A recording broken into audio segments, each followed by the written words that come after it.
আসসালামু আলাইকুম প্রিয় দর্শক। এই কন্টেন্টে আমি খুব গভীর কোনো বিশ্লেষণে যাব না, শুধুমাত্র কয়েকজন বিচারকের মন্তব্য এবং কয়েকজন আইনজীবীর মন্তব্য একটু আপনাদের সামনে পরপর তুলে ধরব। বিশ্লেষণটি এমনিতেই বেরিয়ে পড়বে। পুরো বাংলাদেশ লাইফ সাপোর্টে রয়েছে এই মুহূর্তে, এমন মন্তব্য নিম্ন আদালতের বিচারক জামশেদ আলমের। বিষয়টি হচ্ছে যে গত মঙ্গলবার সচিবালয়ের মূল গেট ভেঙে হাজার হাজার শিক্ষার্থী সচিবালয়ের মধ্যে ঢুকে পড়ল। তারা ভাঙচুর করার চেষ্টা করলো। তাদের বিভিন্ন দাবি দেওয়ার পরিপ্রেক্ষিতে আইন শৃঙ্খলা রক্ষাকারী বাহিনী লাঠিচার্জ করলো, তাদের উপরে সাউন্ড গ্রেনেড নিক্ষেপ করলো, টিয়ারশেল নিক্ষেপ করলো। এই সমস্ত ঘটনায় বেশ কয়েকজনকে আটক করা হলো এবং তাদেরকে আদালতে তোলা হলো। তো যখন শুনানি চলছিল গত বৃহস্পতিবার এ বিষয়ে, তখন ঢাকা বিশ্ববিদ্যালয়ের এক শিক্ষার্থীর উদ্দেশ্যে ওই আদালতের বিচারক জামশেদ আলম বলছেন, তুমি কোন সাবজেক্টে পড়ো?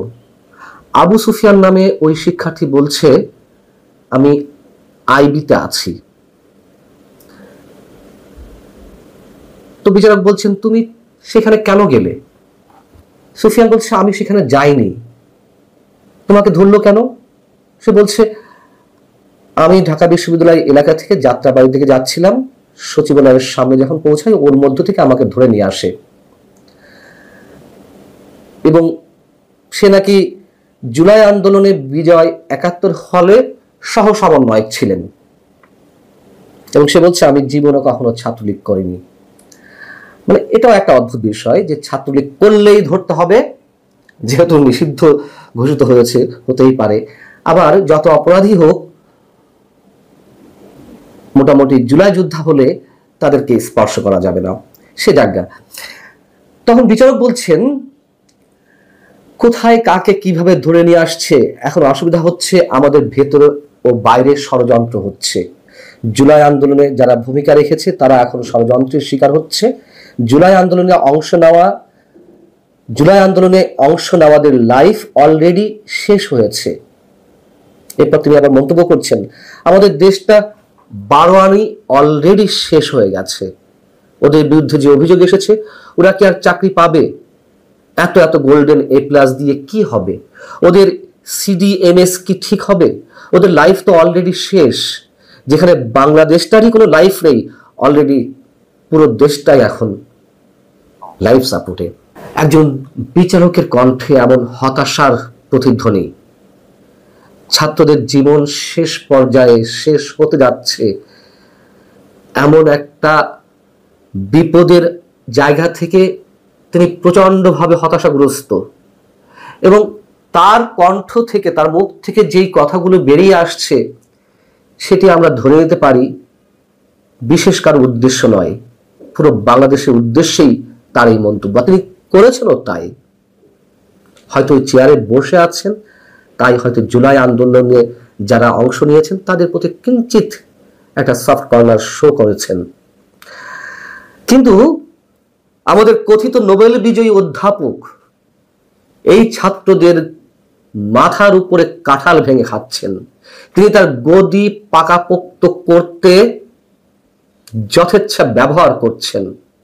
তাদের ভবিষ্যৎ নিয়ে তার মিনিমাম কোনো ভাবনা নেই, কোনো চিন্তা নেই।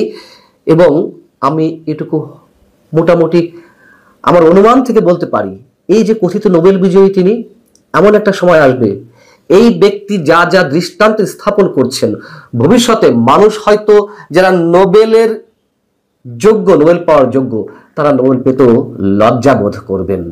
এমনই সব জঘন্য সব দৃষ্টান্ত স্থাপন করছেন এই ব্যক্তি, আমাদের প্রধান উপদেষ্টা। আমাদের আরো একটি বিষয় মনে আছে নিশ্চয়ই, একটু রিকল করিয়ে দিই, যেহেতু জামশেদ আলমের কথা বলছি আর হাইকোর্টের বিচারক মোহাম্মদ ইমদাদুল হক আজাদের কথা না বলে নিশ্চয়ই পক্ষপাতিত্ব হয়ে যাবে। গত 2023-এর 10 অক্টোবর আওয়ামী লীগ সরকারের সময় তথ্য ও যোগাযোগ প্রযুক্তি আইনে অধিকারের সম্পাদক আদিলুর রহমান, যিনি আজকের শিল্পমন্ত্রী, এবং অধিকারের তৎকালীন পরিচালক নাসির উদ্দিন এনান, তাদের দুজনের বিরুদ্ধে 2 বছরের কারাদণ্ডের রায় হয়েছিল। তারা যখন আপিল করলো, সেই আপিলের গ্রহণযোগ্যতা বিষয়ক শুনানিতে হাইকোর্টের বিচারক মোহাম্মদ ইমদাদুল হক আজাদ তিনিও রাষ্ট্রপক্ষের আইনজীবীর উদ্দেশ্যে অনেকখানি এমন মন্তব্য করেছিলেন। তিনি রাষ্ট্রপক্ষের আইনজীবীর উদ্দেশ্যে বলেছিলেন, দেশটাকে তো জাহান্নাম বানিয়ে ফেলেছেন। তখন তা নিয়ে তুমুল হইচই শুরু হলো। হাইকোর্টের বিচারক এমন মন্তব্য করেছেন এবং ইমদাদুল হক আজাদকে তৎকালীন প্রধান বিচারপতি উবাইদুল হাসান তার খাস কামরায় ডেকে নিয়ে তাকে সতর্ক করে দিয়েছিলেন অন্যান্য বিচারকদের সামনে। এবং তৎকালীন অ্যাটর্নি জেনারেল তিনি মন্তব্য করেছিলেন যে হাইকোর্টের বিচারক হিসেবে তিনি সংবিধান লঙ্ঘন করেছেন। কে কি সংবিধান লঙ্ঘন করছেন, কে কি সংবিধান ধারণ করছেন, কিভাবে, কতটা, আমরা অত কিছু বুঝি না। এই দেশটাকে নিয়ে তো খেলা শুরু হয়েছে, নিজেদের মতো করে সবাই খেলছে। এবং আওয়ামী লীগের সময় যতটা খেলা হয়েছে, আমি বলছি না যে খেলা হয়নি, খেলেছে আওয়ামী লীগ। আর এখন চলছে নগ্ন খেলা, একেবারে উন্মুক্ত ভাবে চলছে। পারলে ঠেকাও, খেলবো, দেশটাকে শেষ করব, ডিপ স্টেটের খেলা চলছে। কারো কিছু বলার নেই, ওপেন।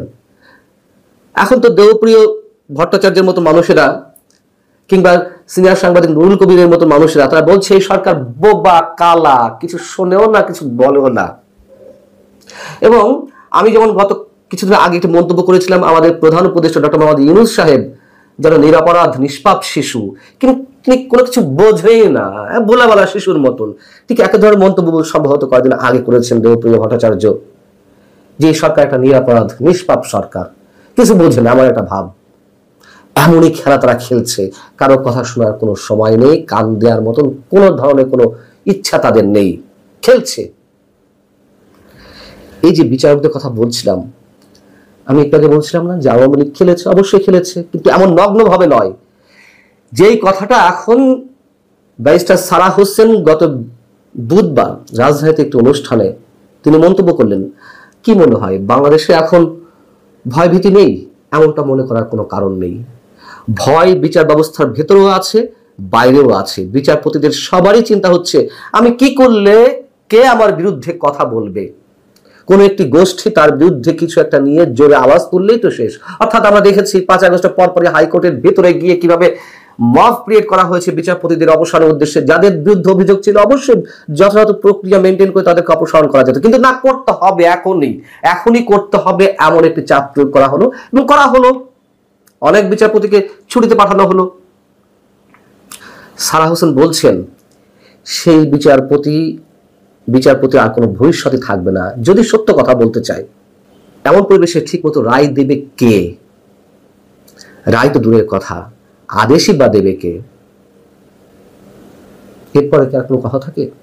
এবং আর এক ব্যারিস্টার, আর এক আইনজীবী ব্যারিস্টার জ্যোতির্ময় বড়ুয়া যখন জামায়াতের শীর্ষ নেতা এটিএম আজহারুল ইসলাম মৃত্যুদণ্ডের রায় থেকে তিনি সরাসরি খালাস পেয়ে যান, তখন মন্তব্য করেছিলেন, আমার ভেতরে রক্তক্ষরণ হচ্ছে। এই বিচার ব্যবস্থার দিকে তাকিয়ে তিনি বলেছিলেন। হাইকোর্টের বিচারক ইমদাদুল হক আজাদ তিনি বিদায় সংবর্ধনা নেননি ওই মন্তব্যের পর, অথবা তার বিরুদ্ধে যে ধরনের আচরণ করা হয়েছিল সবই আমাদের জানা আছে। এখন জামশেদ আলম যে উদ্দেশ্যে যেভাবে বলুন না কেন, পুরো বাংলাদেশ লাইফ সাপোর্টে রয়েছে এমন সাহসী উচ্চারণ তো তিনি করেছেন। আল্লাহ মালুম, তা না জানি আবার কি হয়। বলছিলাম যে খুব গভীর কোনো বিশ্লেষণ করব না। এই যে পরপর কয়েকটি ঘটনার কথা উল্লেখ করলাম, কোনো বিশ্লেষণের প্রয়োজন নেই নিশ্চয়ই, যে আমরা কোথায় আছি, কোথায় যেতে চলেছি। ভালো থাকুন সবাই, তারপরেও ভালো থাকুন। আল্লাহ হাফেজ।